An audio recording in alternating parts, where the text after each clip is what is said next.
వెంకటేశ్వర స్వామి దిగొచ్చి ఈయన్ను కాపాడినాడు.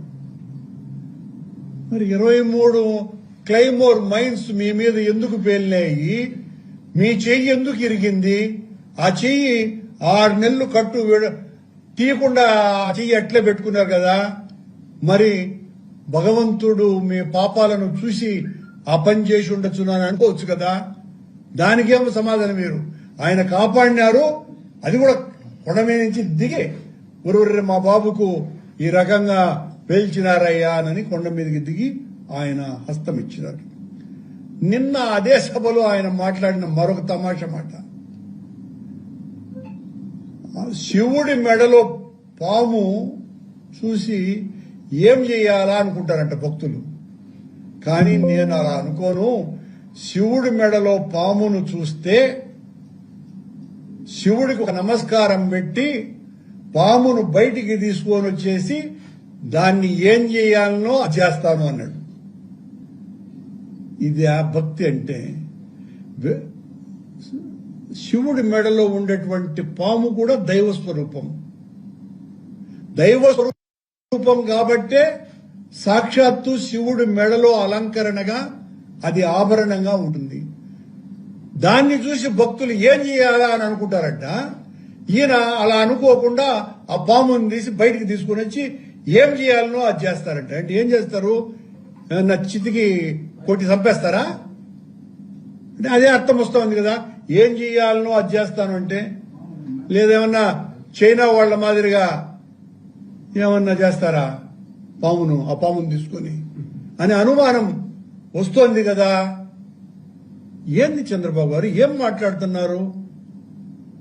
శివుని మెడలో, ఆ స్వామి మెడలో ఉన్నటువంటి నాగస్వామిని గురించే ఇంత అపచారకృతంగా మాట్లాడటం అంటే అది మీకే చెల్లింది. చెల్లుతూ కూడా మమ్మల్ని దైవదోషులుగా చిత్రీకరించగలిగేటువంటి ఉన్నతమైనటువంటి స్థితిలో మీరు మేనేజ్ చేయగలరు అన్నటువంటి విషయం అందరికీ తెలిసినటువంటి విషయం. ఈయన ఎన్డీడీబీలో రిపోర్ట్లు చూసి ఆ నెయ్యిలో ఆవు కొవ్వు కలిపినారని నేను చెప్పినాను. లేనిపోని సమస్యలు సృష్టించడానికి వైసీపీ వాళ్ళు సుప్రీంకోర్టుకు పోయినారంటండి. లేనిపోని సమస్యలు సృష్టించడానికి సర్వోన్నత న్యాయస్థానానికి ఎవరైనా వెళ్తారా? ఎంత అభ్యంతరకరమైనటువంటి మాట అది. లేనిపోని సమస్యలు మీరు తెస్తున్నారు కాబట్టి మా వాళ్ళు సర్వోన్నత న్యాయస్థానమైన సుప్రీంకోర్టుకు వెళ్లినారు. మీరు చేసింది తప్పు అనే విషయం సుప్రీంకోర్టే కదా ఆక్షేపించింది. మీరు అలా మాట్లాడకూడదు అని మందలించింది కూడా సుప్రీంకోర్టే కదా. మరి లేనిపోని సమస్యలు సృష్టించడానికి అని అంటారే. మీరు సుప్రీంకోర్టు అంటే లెక్కలే. దేన్ని కూడా మీరు చెప్పేటువంటి మాట దేవుడు నా చేత పలికిస్తున్నాడు అని మీరు ఒక భ్రమలో ఉండి మాట్లాడుతూ ఉంటారు. ఇంత దారుణంగా మీరు తప్పు చేశారు. మీరు తప్పు చేసిన తర్వాత సుప్రీంకోర్టు పర్యవేక్షణలో ఉన్నటువంటి సిబిఐ సిట్ అందులో ఏ రకమైనటువంటి ఆవు కొవ్వు పంది కొవ్వు లేదు అని తేల్చినారు. తేల్చటమే కాకుండా దీనికి వైసీపీ నాయకులకు ఏ సంబంధము లేదని చెప్పినారు. ఇన్ని చేసిన తరువాత, చెప్పిన తరువాత కూడా ఇప్పుడు మళ్లీ నేను ఇన్ని రోజులు గమ్మున్నే ఉన్నా, అందువల్ల ఇప్పుడు మాట్లాడకుండా ఉండే ప్రసక్తి లేదు తమ్ముళ్ళు అని మళ్లీ తప్పుడు ప్రచారం ఎత్తుకున్నారు. మీరు తప్పుడు ప్రచారం ఎత్తుకుంటే ఈ కల్తీ నెయ్యి అన్నదాని మూలాలు మీ హెరిటేజ్ లోనో ఇందాపూర్ లో ఉన్నటువంటి మీకు సంబంధంలోనూ ఉంటాయి అన్నటువంటి విషయాన్ని మేము ఆపము అన్నటువంటి విషయాన్ని కూడా గుర్తు చేస్తున్నా. దీని మూలాలు మీ ఉత్పత్తి సంస్థ అయినటువంటి ఇందాపూర్ ను మొదలుకొని మీరు తెచ్చినటువంటి బోలేబాబా సంస్థ దగ్గర నుంచి ఆ కల్తీ వ్యవహారం ఏ రకంగా పాయలుగా టీటీడీలో కొనసాగిందో అందరికీ మరింత వివరంగా మీకంటే ఎక్కువగా చెప్తాం. ఆయన మళ్ళీ నిన్న సభలో తమ్ముళ్ళు 2019-24లో మీరు లడ్లు తిన్నారు కదా, సువాసన వచ్చిందా రాలేదు కదా అని అన్నారు. అయ్యా చంద్రబాబు గారు, మీ హయాంలో 2018లో అంటే మొత్తం కాలం అంతా చేసి ఉంటారులే, 2018లో మాకు దొరికినటువంటి డాక్యుమెంట్ ఎందుకు నాయన సువాసనలు కలిగినటువంటి నెయ్యితో లడ్డూకు మేకప్ చెయ్యాలని ఫ్లేవర్డ్ గీని రోజుకు 975 కేజీల చొప్పున 5 కోట్ల రూపాయల నెయ్యిని ఎందుకు కొన్నారు? లడ్డు అద్దిన తర్వాత, లడ్డు రూపం తెచ్చిన తర్వాత ఈ సువాసన కలిగేటువంటి లడ్డూను ఎందుకు అద్దినారు అంటే కారణం మీ హయాంలో మీరు వాడినటువంటి నెయ్యి కల్తీదనే కదా అర్థం. స్పష్టంగా అది కల్తీది కాబట్టే కదా మీరు ఆ సువాసన నెయ్యిని అద్దినారు. దానికి సమాధానం చెప్పండి. ఏం మాట్లాడుతున్నారో అన్నటువంటి విషయం అర్థం కాకుండా చంద్రబాబు గారు ఆయన ఇష్టం వచ్చినట్టుగా మాట్లాడుతున్నారు. పరామర్శకు వెళ్తే మేము చంపేస్తామంట మా నాయకుడు. ఏం మాట్లాడతాం? ఎంత దారుణంగా ఉంది. చనిపోయిన వాళ్లను పరామర్శించరు, తప్పు చేసిన వాళ్లను పరామర్శిస్తారట.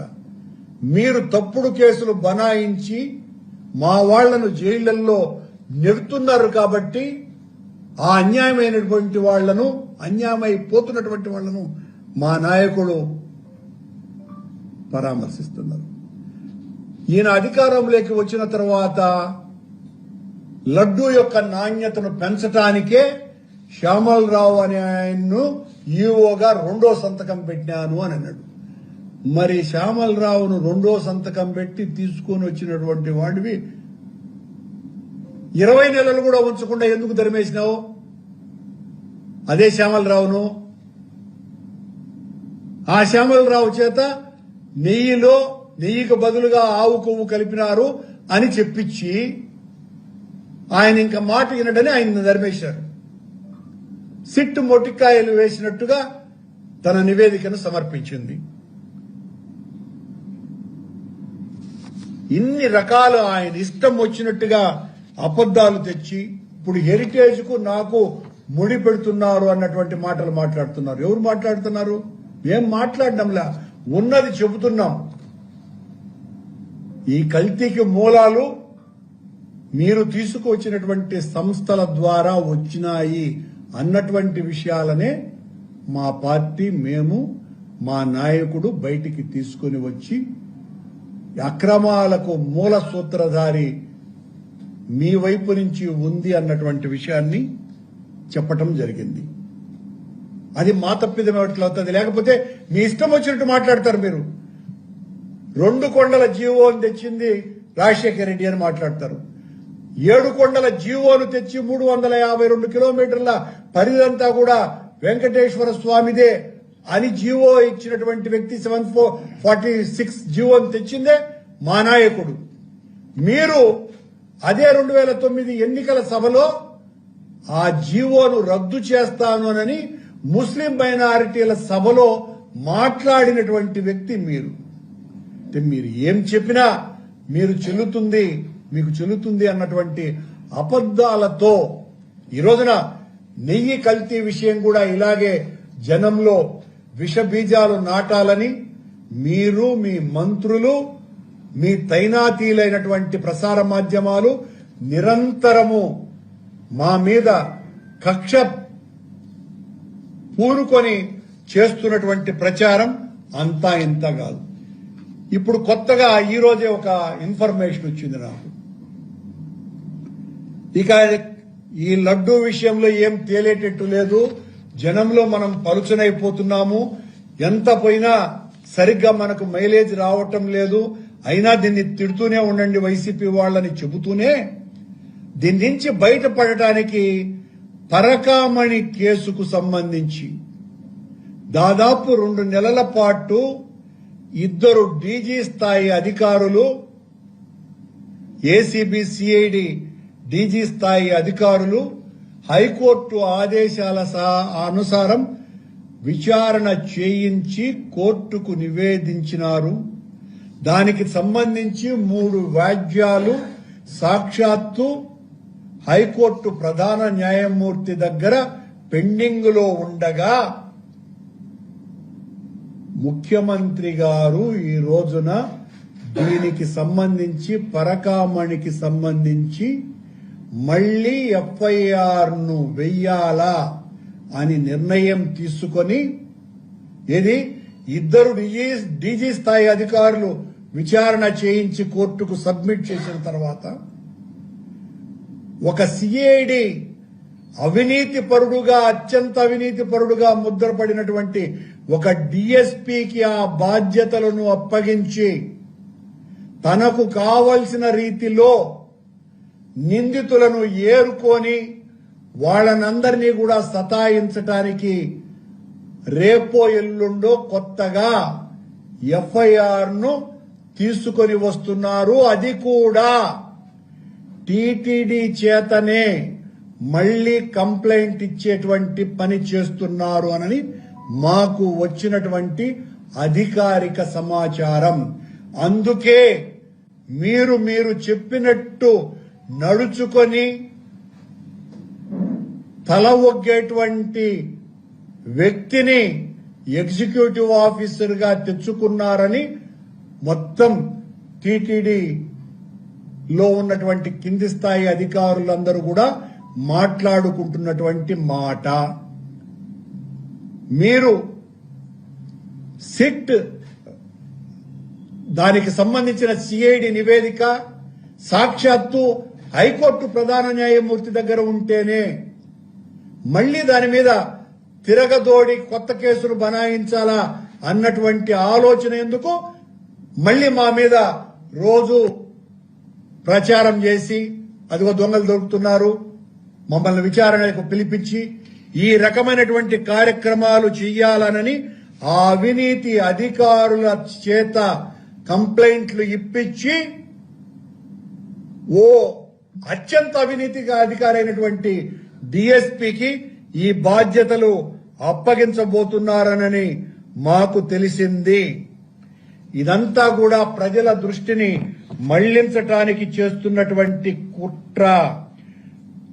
ప్రభుత్వం చేస్తున్నటువంటి ఈ చర్య న్యాయస్థానాన్ని లెక్క చేయని తనమే, సర్వోన్నత న్యాయస్థానాన్ని కించపరచటమే, సాక్షాత్తు సుప్రీంకోర్టు ఇచ్చినటువంటి దాని కింద పనిచేసినటువంటి సిట్ ఇచ్చిన నివేదికనే లెక్క చేయకుండా 1 మ్యాన్ కమిషన్ ని ఏర్పాటు చేసినటువంటి ఈ ప్రభుత్వం ఈ రోజున రాష్ట్ర ప్రధాన న్యాయమూర్తి దగ్గర ఉన్నటువంటి వ్యాజ్యాలను కూడా లెక్క చేయకుండా ఇప్పుడు కొత్తగా దీని మీద కంప్లైంట్ తీసుకొని విచారణ చేయించడానికి మళ్లీ రోజు పత్రికలలో రాయించటానికి చేస్తున్నటువంటి కుట్ర ఇది. నిజానికి పోలీసు వాళ్లకు సంబంధించి ఒక్క విషయానన్నా వాళ్ల యోగక్షేమాల్ని ప్రభుత్వం పట్టించుకుంటున్నదా? పోలీసు వాళ్లకు 2 సంవత్సరాలుగా ప్రమోషన్లు లేవు, సరెండర్ లీవులు లేవు, టీఏలు లేవు, వెహికల్స్ లేవు. సాక్షాత్తు ముద్దాయిల్ని తీసుకోవటానికి కోర్టులకు తీసుకువెళ్లటానికి మా దగ్గర వెహికల్స్ లేవు అని ఈ రాష్ట్ర డీజీపీనే ప్రకటించినారు. మా దగ్గర వెహికల్స్ లేవు అని. మీ దగ్గర వెహికల్స్ లేవు. ఆశ్చర్యంగా 130 మందికి పైగా సిఐ స్థాయి అధికారులు విఆర్ లో ఉన్నారు. కక్ష సాధింపు చర్యలలో భాగంగా వీళ్లకు జీతాలు లేకుండా నలిగిపోతున్నారు. ఇంకా ఆశ్చర్యంగా ఇంతమంది విఆర్ లో అధికారులు, పోలీసు అధికారులు ఉన్నప్పటికీ కూడా అతి ముఖ్యమైనటువంటి పోలీస్ స్టేషన్లలో పోలీసు అధికారులే లేరు. ఉదాహరణకు కొండ, తిరుమల అత్యంత ముఖ్యమైనటువంటి పోలీస్ స్టేషన్ అది, స్టేషన్ నంబర్ 1. దానికి 4 నెలలుగా ఇప్పటి వరకు పోలీసు అధికారిని నియమించనే లేదు. అంటే ఇట్లాంటివి చాలా చోట్లున్నాయి. అంటే మీకు కావలసినటువంటి వాళ్ళు జల్లెడ బట్టి వెతుకుతున్నారు. మీకు నచ్చనటువంటి వాళ్ళనందరినీ కూడా వీఆర్లేకి పంపించేసినారు, వాళ్లను సతాయిస్తున్నారు. ఇంత దారుణాలు ఈ ప్రభుత్వంలో జరుగుతున్నాయి. ఇవి నిజానికి ప్రజలకందరికీ తెలియాల్సినటువంటి అవసరం ఉన్నది. ఈయన నేను శాంతపరుడిని, నాకు హింసకే నేను వ్యతిరేకము, నా జీవితం అంతా అహింసతోనే నడిచింది.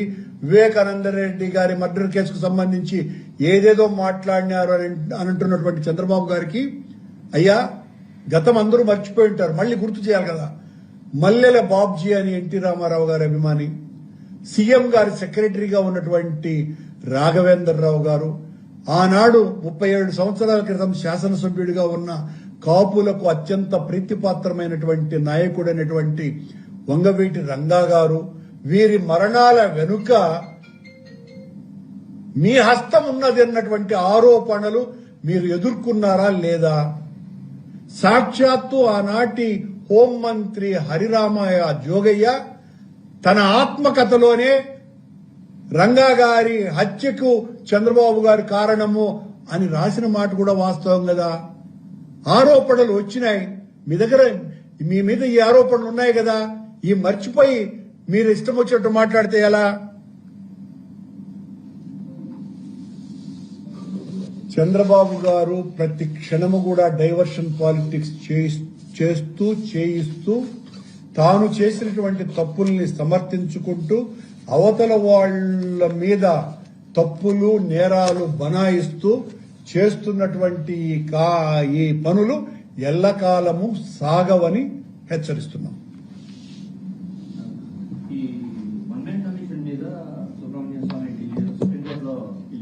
అవునండి, వేశారు.